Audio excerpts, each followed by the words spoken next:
The possibilities of nuclear fusion are beyond your imagination. It is capable of powering the universe.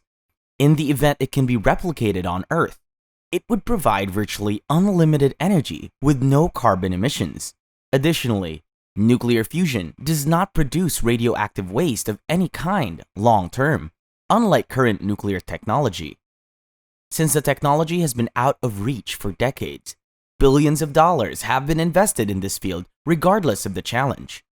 With its new nuclear fusion reactor, however, Germany's most influential plasma research facility has set a new record, pointing towards the possibility of fusion power becoming a reality. Fusion power is also a clean, renewable energy source whose potentials is nearly endless.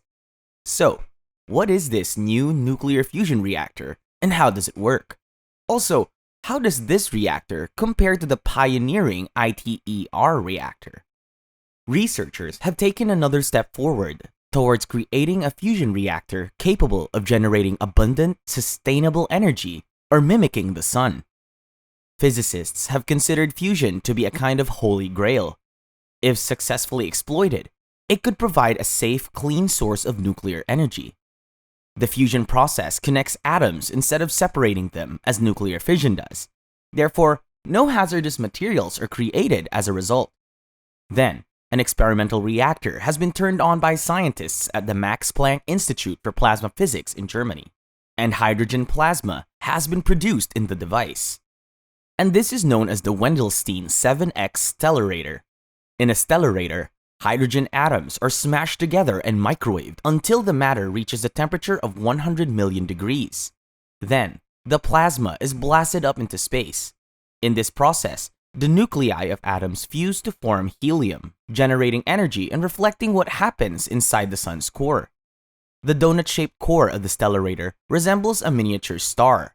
In late 2015, the device was demonstrated to be able to keep a loop of helium ions heated for 1/10 of a second at the Max Planck Institute for Plasma Physics. In the following experiment, when 18 times more energy was supplied to the W7X, the helium ions raced through the plasma at a searing 40 million degrees Kelvin. In comparison, the sun reaches a surface temperature of only 5,505 degrees Celsius. Have you begun to grasp how powerful this stellarator can be? In contrast to traditional nuclear energy, which is created by dissolving large atoms, fusion energy is created by fusing molecules. This is the best future energy source since atom-splitting power cannot produce radiation problems. Although the reactor's interior walls are lined with radioactive panels, fusion still produces the cleanest amount of electricity. Using machine of a special type, we have to kick them with a big force that is something along the lines of 100 million degrees of kicks. In addition to these, there are now two other types of them that are promising, and one of them is W and X. Electromagnetic fields generated by the resultant plasma of machines like MIT's Alcator CMOD tokamak. The goal is to control the swirling jelly donut of charged particles. Then, an incredible amount of power can be obtained using fuel injection because the slam dancing of clouds of particles are present. Nonetheless, power generation here is plagued by instabilities that make it erratic.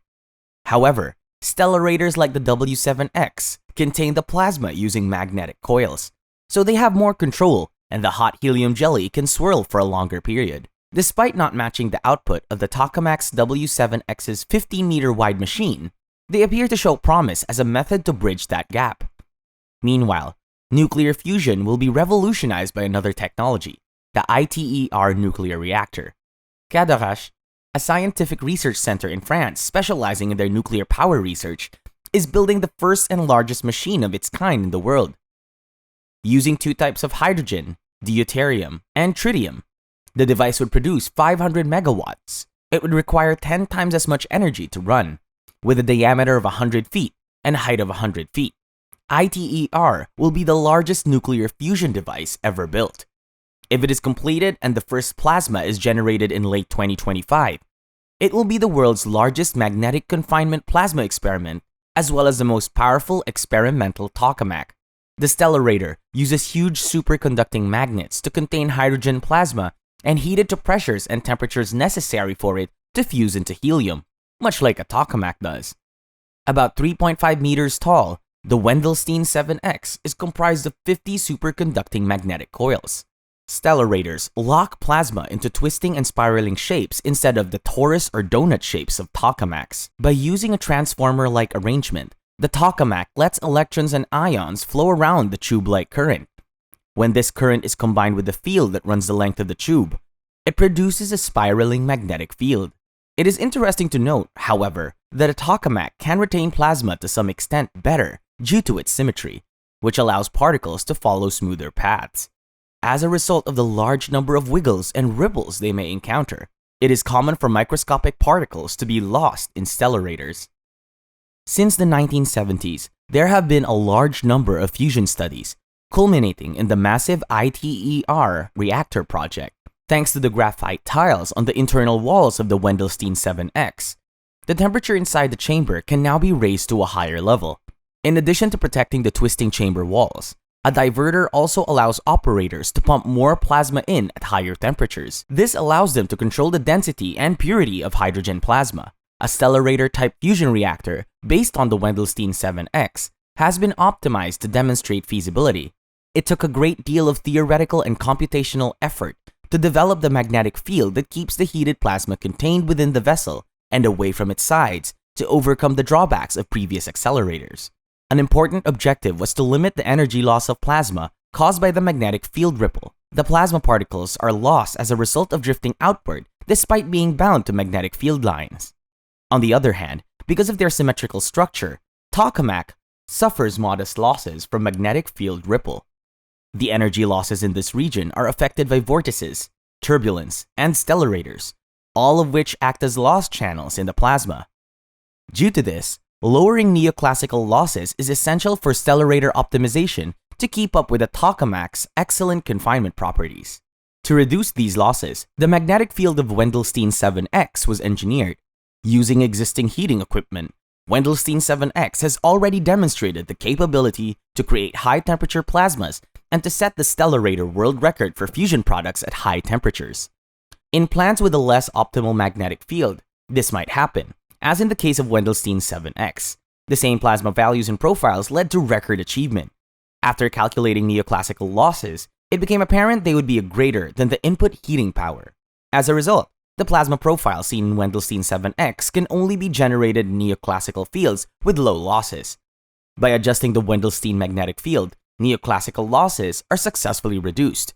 Despite its potential for driving a current across the plasma, a tokamak has a significant disadvantage because a current can be driven across the plasma only in short pulses, not enough for a commercial fusion reactor.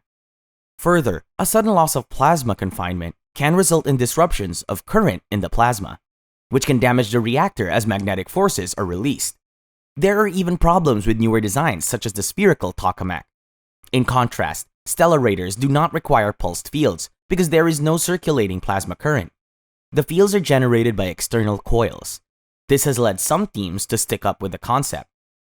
Using a controlled nuclear reaction, the reactor does not split atoms to produce heat, so the power is virtually clean. Despite its inability to produce energy on its own, the Wendelstein 7X will be used to create an indefinitely running stellarator reactor. This brings us nearer to the possibility of almost limitless supply of energy as provided by the sun itself. We'd love to hear what you think about it in the comments. Also, don't forget to subscribe to the channel and like the video.